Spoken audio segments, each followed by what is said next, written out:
You have tuned in to another exciting episode of Talk the Talk with Mo Orr. If you are not listening to me, then you make a lot of bad decisions in life. Yeah. Let's make some positive life changes starting today. And we will start by telling all of your friends to listen to my damn podcast. Look, we have a great show for you lined up today with some amazing guests. But first, I got to get this admin stuff out the way. This podcast is brought to you by the Jerky Zone. When you're looking for a high-protein packed snack to get you back on track, reach for a bag of beef jerky from the Jerky Zone. And Intro Wheels, where custom rims make your classic cars come to life. And lastly, Advantage Capital Management, where the plus in the logo signifies above and beyond commitment to adding value to investments by providing A+ impact to the world we touch. So like I said, if you're not listening to me and you want to see me, go ahead and download our app at www.thsn.today. Download the app. All right, enough of that stuff. So this week, we got a topic that has been a topic of discussion around educators in the lunchrooms, locker rooms, and administrative offices. Now it's time to talk about it on Talk to Talk with Mo Orr. So let's get to it. All right, we're going to talk about parent behavior to school officials and sports officials. I know education and high school sports are important to the development of children, and it is even more important to the parents by the looks of the statistics. Figures show that violent attacks on teachers are on the rise in almost every state. I have a friend in Australia, and we looked up some stuff, and it talked about incidents of violence against teachers and school officials have doubled from about 231 in 2012 to 469 in 2014, spiking to 549 last year. They say some of this stuff is partly a result of students being having extreme behavior and learning disabilities and being in the mainstream schools, but who knows? I can disagree if I want to. I have that opportunity. With me today, I have the pleasure of having Amanda Waters, the athletic director of Carlsbad High School. Also, Aaron Reichenberg, the men's head basketball coach. Also, Daryl Hennix and John Reed, who are both basketball officials at the college and high school level. Of course, joining me is the CTO of the High School Narrative, Tony Rosignol. How you guys doing today? Good. Great. Great. Good. Did you guys hear those statistics? Those are kind of mind-blowing out there. Doesn't surprise me. Yeah, it doesn't surprise me. It doesn't surprise me either. I read an article by Dr. Carissa Nyhoff. She's stated that in August, the NFHS distributed an op-ed suggesting that inappropriate behavior by parents and other adult fans at high school sporting events was causing many officials to quit before they even reached 2 years on the job. So Amanda, I'm gonna start with you as an AD, right? How can I'm gonna say what I say. Say that again. I'm gonna say what I say to everybody. Attitude reflects leadership, and if the people at the top don't force it all the way down to the bottom, this is what's going to happen. We have to stop the culture of parents run the show, and we need to start going back on these kids need to show respect for adults, and somehow and somewhere that went out the window. And administrators have to hold those kids accountable, and the parents have to stop making excuses for them. So do you think that in the athletic part, like AAU, I mean, being out there and seeing officials and watching the parents at AAU events and stuff like that, it is outrageous. But as an AD for you, how do you make officials feel comfortable when coming into your place of your gym? Well, I give them all my cell number, and I tell them when they get there to let me know. I put them in a room. I make sure they're secured. I make sure that I'm there to let them in at halftime. I'm there to make sure that they walk into their same room at the end of games. I have security, especially if we know it's going to be a pretty big rivalry game. We have security that's around. I have never had, at least at our school, an official who's left concerned since I've been there that I've heard about. But again, it's got to be, it takes a village to change the culture of what's happening. And I may say, okay, it's good at my school, but I've been to other schools where I've seen parents throw fits and go after people on the field, and it's everywhere because people aren't holding people accountable. It's like all of a sudden parents now get to run everything we're doing, and it's making it so officials don't want to stay and that young kids don't want to be an official. That's crazy because I got a letter I'm gonna read a little bit from an official that talked about leaving. Coach R, over where you are in La Habra High School, I think the circumstances could be different. Being, she's in Carlsbad, you're in La Habra. What do you guys do to assure safety for officials? We always have admin at our games, and we can always turn to them. But Amanda's right. It's from the top down. It's kind of building that culture. Something I do every spring is have my players get involved in youth rec leagues as coaches and referees. And it's amazing what they come back with. I tell them all the time, between the 3 jobs, I know that I'd be worse. The worst performance I'd have is as a referee out on the court, official on the court. It's the hardest job, up and down, bang, bang plays. So we try to get our kids to understand that. And then hopefully, they share that with their parents. I do a lot of communication during our fall, spring, and summer leagues. It's amazing what you see from some of these parents in the off-season leagues and the behavior that they have. So we try to coach them up during that time and hope that sticks as we get into season. So, John and Daryl, being and you're doing a couple of different levels as far as high school and doing college basketball. I'm pretty sure I've seen you guys out there on the AAU and adult league circuit. What do you think about and how the culture is right now as far as officiating? What do you guys look for when you go into a high school or a college to make sure that you guys are safe? I know, speaking for me, and I'm sure me and John work together a lot. For me, I'm fortunate as well. I am the JV coach at J. Sarah High School as well on the boys' side. So I get to see it from both sides.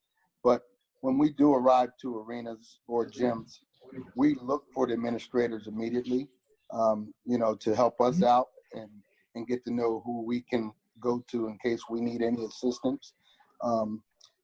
It's different on each level, as you all probably know. We do both work AAU basketball, which you never know what you're going to get. But, we've had, on the high school level and the college level, I think it's improved tremendously. So for me, and I'm sure, I might be speaking for John too, but John? go ahead, John. No, I agree with what Gerald said. I'll really like to piggyback on what Amanda and what Aaron, what they said.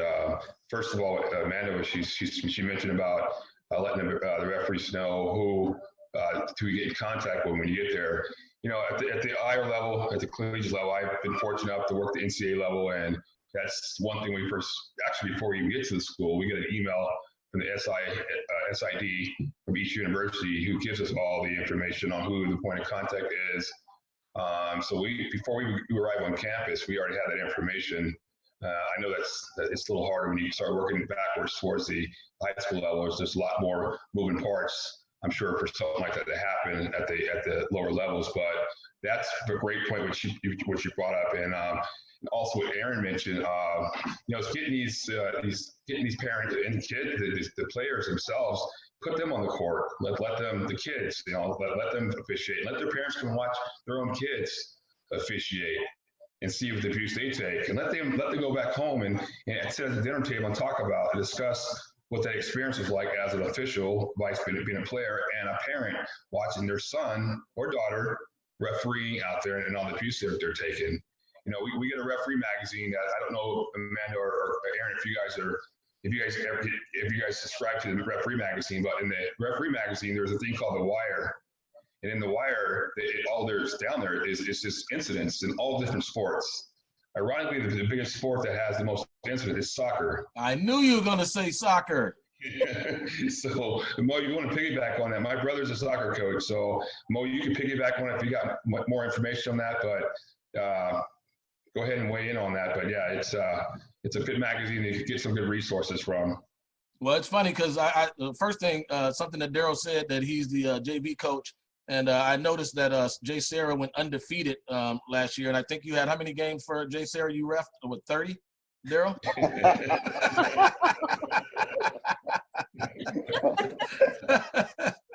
I Undefeated season by J. Sarah. It's all good. know you ain't cheating, you ain't trying. I don't tell my kids that. You ain't cheating, you ain't trying. So listen, it's funny because I have this letter, right? This official sent in this resignation letter. And he was a 20-year veteran soccer official. So it's funny that you said that, John. And I'm going to read a portion of this letter. And it said, to the soccer parents, you are absolutely 100% the reason we have a critical refereeing shortage and games are being canceled left and right. And you are at least a part of the reason that I am done. The most entitled among you are the ones that scream the loudest. And every time you do this, you tell your son or daughter the following: I do not believe in you. I do not believe in your team. I do not believe in your collective ability to overcome your own adversity, and you absolutely will not win and cannot do this without me tilting the table in your favor. On behalf of myself and so many other referees, and I say this with every ounce of my heart and soul, shut up about the referees and let your kids rise or fall as a team, as a family, because the vast majority of you truly have no idea what you're talking about. And even if you had a legitimate gripe about one play or a decision, you're not fixing anything. Isn't that crazy? You know, the referees actually run up and down the court thinking the same thing throughout the course of the basketball game, right? Or a soccer match or something like that, right? Absolutely. It's amazing to me how many people and parents, if you could give them a suggestion, and this is from either one of you, and right now we're talking about the sports part of it. What advice would you have for a parent? And I'm asking the officials first, because I got my own set of advice. And mine is stay the hell in the stands, because that's where you stay in the stands. John or Daryl, what advice do you have for parents?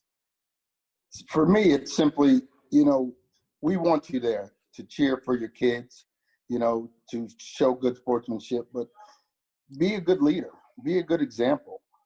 Let's teach our kids a positive way every time you come to a game. And if they do that, everybody's going to have an enjoyable game, enjoyable night. Yeah. John, what do you think? Yeah, I always use this analogy about any sporting event that you put all the equations that make up a sport. You have obviously the players, the coaches, the fans, and the officials. If you remove any one of those equations out of the equation that is presented there, you don't even have an event. So everyone has a role. Know your role. Stay in your role, and we have a good time. It's not that hard. You're seeing that right now with the COVID-19 virus of, before it blew up, and they interviewed LeBron James and they talked about, hey, would you play a game without the fans? No, I wouldn't play a game without the fans. Yeah. He changed that tune and started backtracking a little quickly after he started to see the seriousness of it. So for you, Aaron and Amanda, being an administrator or a coach, if something happens during a game like that where the fans are being unruly and stuff like that, how does that affect you guys as a team when you're out there playing and coaching, Aaron? You want me to go first? It doesn't help us at all. It's a huge distraction. I mean, it puts me in a very uncomfortable situation, right? I'm already, we put a lot of preparation. We work year round for these moments. No parent has ever helped in any situation by complaining to a ref. So you're not helping us. You're distracting us from what we've worked on and prepped to do, which you haven't been a part of. You haven't been there for film session and practice and everything that we're trying to do. And now we're having to focus on you and getting this situation fixed. So, it puts us in a predicament. Imagine the son or daughter of that parent, right? What's going on in their mind? How distracted are they? I mean, it puts them in a really, really tough spot. And you know that kid, that's not the first experience that kid has had with their parents embarrassing the hell out of them at a basketball game, soccer match, or a recital. That's my daughter right there. That's my daughter. Amanda, what about you? I think we're kind of in the world of parents either living vicariously through their kid, or the parent never wants anything bad to happen to their kid ever. So they feel like any bad call, any movement a coach is doing, it's because they don't like their kid. And I honestly think the only way to really fix it is to start educating. I think the parents, it's that they're not even helicopter parents. They're lawnmower parents. They're going to just go right over anybody that gets in their kid's way to get what they want. And what they realize, it's doing the opposite effect. Colleges don't want those parents. Colleges will see that. And I have parent meetings at the beginning of each season, and I tell them, like, you see YouTube videos all the time, fighting with each other and rolling down hills at a 10-year-old soccer game. Don't be one of those people. And I say, if I see you at a game, I'm going to come sit next to you. And I've had to do that probably 3 or 4 times in the last 6 years. Most of our parents behave. But when I do, I sit next to them and go, what are you doing? And then they kind of look at me and they're like, yeah, and I've had 2 that wouldn't listen, and I just had to remove them. And then it's either a 1-game, 2-game suspension or be out for the season. I had a football parent, one of my first years, end of a football game at Cathedral, run across the field after the other coach, not joking. And of course the game was over. I had turned my head. Well, 2 of our admins saw it, started running after the guy, gave the heads up to the other coach who could get out of the way. He was done. He didn't come back to another game for the next 2 years. That's crazy. They probably did him a favor, because he probably would have got across that field, and that coach probably would have put something on him a little bit. So I think that the coach had a little bit of an advantage. I'm not going to lie. But again, I think the parents care about their kids. They're doing it the wrong way. Like, you have to let your kids fail. You have to let them deal with adversity, just like that letter said. And by not doing that, we're raising kids that are used to getting everything. What happens when they get older and they start failing stuff? Like, they won't know how to handle it. So I think for me, it's way bigger than just how they treat officials, because their parents are showing how to treat the officials. It's like, if their parents are showing the behavior, I wonder why a kid's telling someone off when mom and dad's doing the same thing in the crowd. So it's hard to parent parents, but I think sometimes it's how you say it, not what you say. And that's what I try to do, is I try to say, look, that's not helping anything. Man, I am a parent of athletes, and as an official, I go to a game, and a lot of times the official sees me like, oh, what are you doing here? Well, my kids are playing. So I used to sit all the way at the top. And never say anything. And then I started to move down and just kind of watch. And you're able to see your child's maturity as they figure out the adversity that they're facing throughout the course of a game. And if they don't figure it out that day, then of course they either succeed or they fail in that moment. But understand that they have other people that is there to help support them, whether it's the coach or the other players on the team, or, they have so many other opportunities to figure it out. But you're right. A lot of times it starts at the house, and, you can't do anything about that. Did you have something to say, Tony? I got a question for Amanda. What's your relationship with your principal? Because what you are doing is what needs to be done. But I'd be really interested in if you kind of tap on your relationship with your principal. I think I've had a lot of principals since I've been AD there. So it's kind of been a culture thing that we created. I've been there. This is my 6th year. The first couple years were a little rough. So I think it's the principal that we have now appreciates sports, but he also understands the behavior needs to stop. I'm sure he gives me the stink eye a few times when I said, hey, that guy's up there screaming. Can you go handle him? but he does, but he does, because that's the culture of what we've created. And it's not just myself. I mean, our ASB program does the same thing, with our loud crowd and our football games and our band. And so it's kind of something that the people that have been there a long time have created, because I've been a teacher there 12 years. I coached basketball for a long time. And when I was coaching, I wouldn't allow that ever as a coach. I would literally stop the game, go over to the parent and say, if you don't stop, you're leaving. And this was before I was even an AD. So we have to make people feel comfortable coming into our gym. And if your admin is on board and your assistant principals come to games, it should be that same way across the board. The problem is when you get new admin and new assistant principals who don't know what those expectations are and no one tells them. Or they're scared of the conflict aspect of it, right? They might be scared of the conflict. I think sometimes it's an intimidation. I don't get intimidated, which probably helps me a little. but some people do, right? So I'll actually say at points in my career, I have had to say, I'll go handle it. It's fine. But as long as I know I have an admin that backs me up, if that comes to a point of that, then I'm fine. John, That's awesome. John and Daryl, do you find that an AD presence or an administrative presence at games has an effect? Absolutely. Absolutely. Where do you guys authorization? How much authorization do you have to remove somebody from the gym or an event? John? Well, I will never remove anyone from the gym. I have zero authorization. So, I mean, that's what Amanda, people like Amanda, the admin, and again, you go to a higher level, those people are waiting for you. So listen, I'm your cop for the day. If you got a problem, let me know who handles it. But myself, in my 22-year career officiating, I've never, well, maybe some NJB days or something, but that was a long time ago. But I try to refrain from that kind of stuff. Just have the administration or even a coach of the summer league, like if we're doing something like Servite or something. And I got Aaron, who's one of the greatest persons to if I do have a problem, it's a coach that, hey, you got to help me out with that dad over there. So I try to keep it like that. Well, a lot of times you think as an official, they say if you're listening to the parent, then you're not focused on the game. How do you answer that, Daryl? Well, for me, I've learned over the years to block out parents, but if it gets to a point where he or she is distracting me, I will stop the game and look for the administrator. Absolutely, because I'm here to manage the game, keep the game flowing. So if it does get to that point, and for me, if it gets to that point, it's overkill.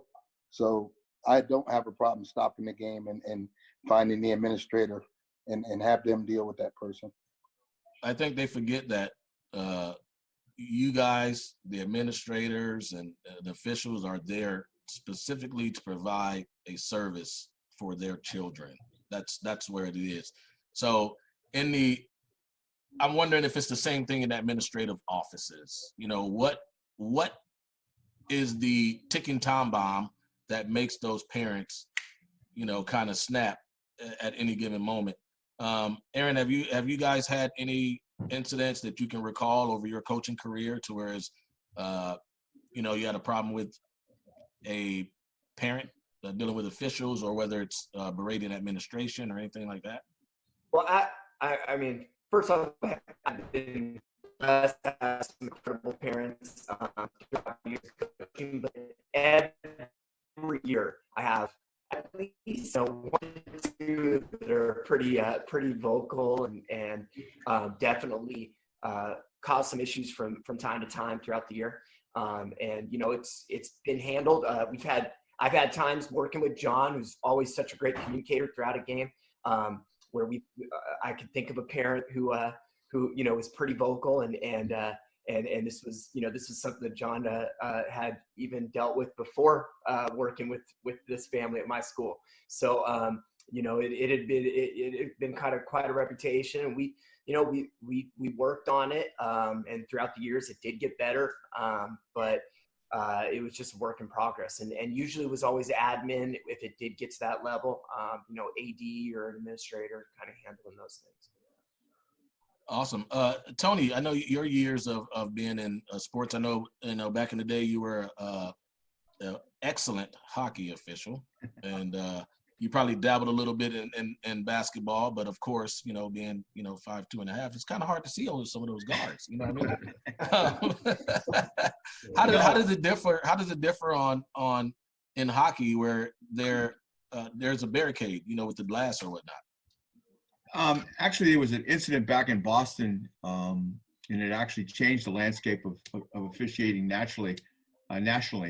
There was it was in actually a hockey contest where a parent came down, and because of the concrete there, a parent actually hit an official. It was one of the odd nights officials, and official hit his head, and the official died. And there's an actual statute in California that if any person touches an official, it's actually it's a chargeable offense. So officials are protected. The difference is going to be is obviously the glass. And hockey is the easiest game to officiate that I've done. I've done basketball also back in the day when Mary was coaching, just to see the differences. The game is inherently different. If you look at football and other sports, when the fans become a little further distant from the field, the officials aren't nearly as affected as basketball. Basketball is the worst. It is the worst. You have zero. Well, actually, the guy standing behind home plate is also. I guess there's two locations. Right behind the dish, who's the loudest parent around, and the parent who sits it's on the end of the bench and gets to yell at the official, and every time he goes by him. But I think that Amanda brings a good point that in officiating and coaching for over 30 years, at a high school level, middle school level, the interaction between the athletic department administrators and the parents pretty much are a key point to how the venue is going to be. If the athletic director has a key point, then he's there. The student body participates, but they were respectful. Mary was coaching over at Mission Viejo in the late 90s with Mr. Smith and Miss Scott, who was the principal. And she would literally look at the students, and if they were out of line, they would stop. There was an absolute integration between the principal and the athletic director, and it was a blast to be there. But you will respect the officials, you respect the fans, and that's how the administration and the athletic department worked. And they were literally hand in hand, and it was a great environment to work at. And I think that it was funny to listen to Amanda say every time I get a new new principal, I've got a little learning curve there. And I think that if superintendents, principals would get online, and it doesn't have to be everything, but when you have those people involved, your athletic department's going to be a lot better off if they have administrative help. Well, you got to be willing to reach out for that help, because I think it's based off of a culture and what you're letting take place within your campus or your gym. I think it's a tough job. I know officiating is a real tough job, and we have to appreciate those people walking out there. I used to carry an extra whistle for parents. If you think you can make a better call, here's this whistle here, and we can take a break. I would love a sub, just like it happens a lot, nowadays. So it's crazy, but what are you gonna do? Hey, But Mo. you guys have any advice on educating parents? Something that if you had to give them one walkaway from a conversation, what would that advice be when it comes to dealing with administrators, officials, or any type of school officials or coaches for that matter?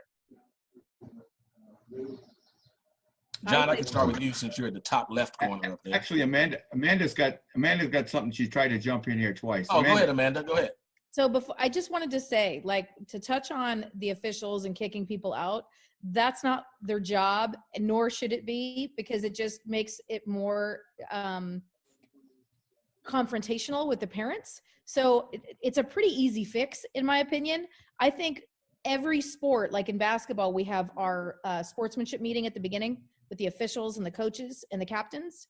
And honestly, I think that should be at every sporting event you have, because that's when I sit there and I tell the officials, I tell the other coach, if there's anybody that's giving you a hard time, loud, obnoxious, whatever, tell me. And then I always tell them where I'm going to be.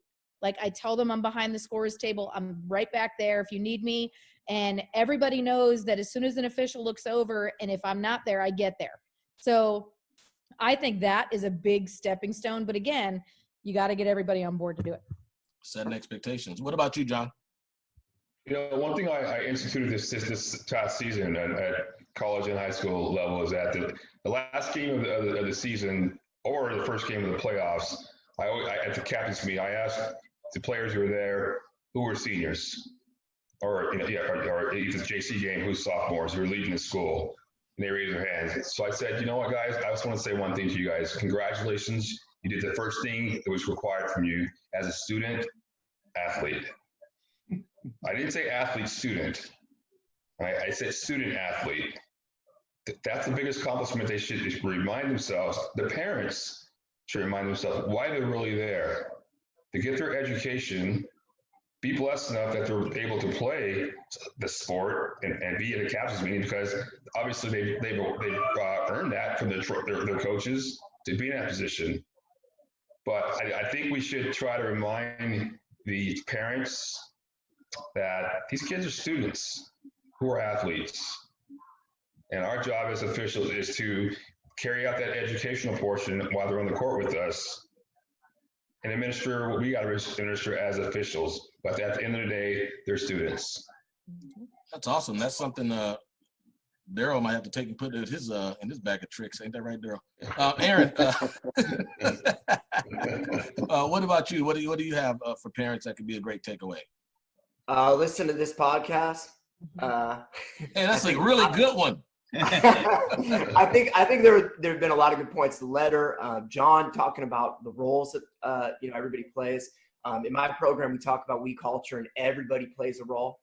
And so my parents, they play a role too. They play a role in making sure their son, follows through with the schedule and is a student and is respectful. And but when they're at the games, they're there to cheer them on, and they're not helping anybody getting involved. They're just taking away from all the hard work their coaches and players have put in. So just reminding them that what their role is, and to make sure that they're a good example to the parents, kids, fans around them, and most of all to their own child. Nice. Daryl, and what about you, sir? For me, it's simple. They're there to cheer on their child, male or female, and to be a positive role model. Being able to see it from both sides, as coaches, which parents, we know which parents you have to address. And so it starts, like Amanda said, it's everybody. Everybody has to play a part in changing that culture and the mentality. But truly, the parents are there to just root their kids on, be positive role models. That's awesome. Tony, you have anything from your perspective? I think, Mo, when you look at it from my seat and from Mary's seat, I mean, that's why we launched our TV program. That's why we're doing what we're doing. It's to give people a resource. These are things that we're working with on a national level and bringing out resources that we have to help educate 10 to 18 their parents and grandparents, which are, to me, it's when Mary was coaching at the school she was at previously, we had a grandparent come up to her after the game, and she said, my granddaughter can play with 3 fouls. I came here to watch her play. And that was a grandparent. She was 70. So it was interesting, but she was very, very comfortable walking right up, and she says, I came here to watch my granddaughter play. And it was amazing. And by the way, it was 3 fouls before the half. So I was gonna say she came down at halftime, huh? Yeah, it was eye-opening and amazing at first, and I will tell you this: we are still friends today. Mary explained to her what her thought process was. We had an athletic director who was 100% supportive, and a principal who was supportive of the whole chain of command. So. She didn't come down again, and the kid ended up having a great college career also.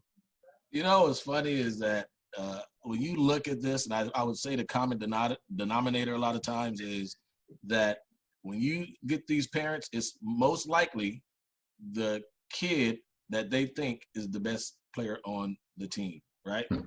And that's their perception most of the time, because they might not be as athletic or as, fundamental or whatnot, and they think their kid should be on the court playing with 3 fouls. If they are that person, then trust the coach to make a decision of whether or not that kid can play with 3 fouls. Might not be mature enough, might be a kid that likes to take risk, which might get them somewhere in life later on as they become adults. But during that moment of a CIF finals game, I think Coach R is going to probably be the one to make the decision. I'm not going to walk down there and go, hey, do me a favor. go ahead and put him back in. He'll be fine. I know But he's a it's also knucklehead at situation- home. What makes me think that he gonna listen to you and you're the coach, right? It So- also could be a situation, especially in basketball, Mo, where an official has a little edge against an athlete, and you're trying to defuse something by taking the kid out, letting the thing pass, and everybody's human. And if a kid's chirping an official and he gets a foul and it's his third or fourth, and you're going to defuse it, you may not make your parents happy or anything, but it's really the support of the administrators above you that allow you to coach. Well, but kids shouldn't even be chirping at officials. That's the problem I have. They need to shut their mouth, and that comes from the coach, and it comes all the way up. Like, Right. if I have kids chirping at an official, they're going to be sitting on the bench. Like, they're not in the game. And again, that's not a culture that's happening right now. I see more and more, even in college. Like, I've watched Duke my whole life, and Krzyzewski never allowed that stuff. And it all of a sudden now he's got one and dones, and a lot of them are doing it more. So it's not just high school; it's happening everywhere. It's like it's okay to do that now. It's okay to disrespect. I just don't get it. And again, I think it comes from the top. Like, when I hire coaches, they know that I don't want that to happen. I'll call him out in the middle of the game and say, "You're going to keep him on the floor like that?" Like, I don't go up to a coach and, but it's like, they know me and they know I'm giving him the stink eye. Like, what are you doing? Right. And it's not okay. It's not. Like, what are we really teaching? Yeah, I try to teach my boys, listen, man, as long as I've been doing what I'm doing, have you ever seen an official change a call because you had something to say to him? Never. Probably not, right? So at that moment, now you're asking questions. Now you're getting foul number 4 and 5. Yeah. You looking at me crazy? I got you, buddy. You've been reaching the whole game. So let me go Even ahead better, and you do get this that second Timo when you don't have to hear from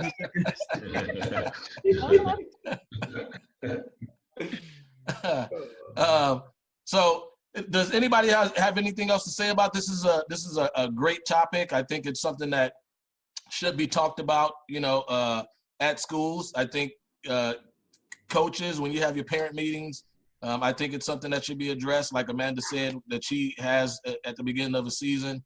I think it's something that should be talked about and talked about and talked about, because there was 3 things that I heard that was a collective throughout all of you who are on the call today, and culture was one of them, which is a huge one. Culture is in everything that we do, right? Companies that are successful, it's about the culture of that brand, right?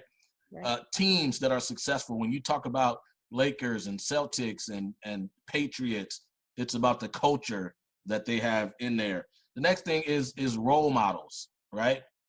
Whoever that role model is to them at that moment or through their career, if they're modeling after those individuals most of the times, then they're going to be respectful on the court. For their parents, if they have some type of mentor that that is a role model to them, and those people are positive and professional, then a lot of times those parents will kind of mimic that. And then the last thing I think is expectations, and that's school administrators setting expectations on what they expect from the parents, and then the consequences that come from not following those. So those are 3 things that I took away from this podcast, and hopefully a couple of different things that these listeners can take away from it too. One of the last things I like to do before you guys get out of here, I have a great question. Hey Tony, I already know hot tamales for you, buddy, but I like to get a favorite candy that you like to eat. And I know you're probably eating a lot of it now, being that everybody's sitting at the house. John, what is your favorite candy and why? I like red vines. Red vines. Because I can take my time eating it. Are you that guy where we go to Costco, get that red vines? You know how they got the big bucket, you have to untwist it at the top, right? Are you that guy that don't put the top back on and then they get hard by morning? I've probably been that guy before, but I'm not him anymore. Because now you're paying for those red vines, $12 a jug, and you want to get everything out of that red vine case, right? Yeah, red vines definitely. Awesome. Amanda? Reese's Pieces, chocolate and peanut butter. That's the best. That's the best. Tony, you said you like hot tamales. You can't go Reese's Pieces. No, But I just changed. I'm going to go with Amanda. Exactly. I love it. Feeling the love. I'm feeling the love. Coach R, what about you? Sour Patch Kids. Oh, Sour Patch. I love Sour It doesn't need an explanation. Sour Patch. They don't no. They don't need an They're that explanation. good. Daryl, what about you, bud? Kit Kat, but it's got to be frozen. Can't do it unless it's frozen. Frozen. Why frozen? That's a good one. I haven't heard that one. As soon as I buy them, I throw them in the freezer. They got a better crunch. They got a better crunch. I don't know if I could put my candy in the freezer first. When I'm buying it, I'm ready to eat it. You might not even make it to the Some house. self-control right there. Awesome. Hey, well, I want to thank you guys for taking the time, some time out of your day to listen to my annoying voice. Please join me on the next week's podcast where we'll be talking to some of our social media influencers. My weekly podcast will be covering any and everything from adolescence, high school education, high school sports and athletes. I would interview educators, athletic directors, and maybe even a few celebrities if we get lucky, right? My hope is to share my passion for education, high school extracurricular activities, and higher learning. We will cover topics that will further our educators, build our community around education and higher learning. You can find me on social media anywhere, Twitter, @Mo_or, that's 2 R's, ORR, or on Instagram @Mo_the_HS Narrative. And make sure you subscribe and comment on any of the podcast apps. You have been listening to Talk the Talk with Mo Orr. I will leave you with this. Take some time and do something nice for someone else. In turn, someone will do something nice for you. I gotta go. Thank you to my guests, and we are out. I appreciate you guys. Thank you so much.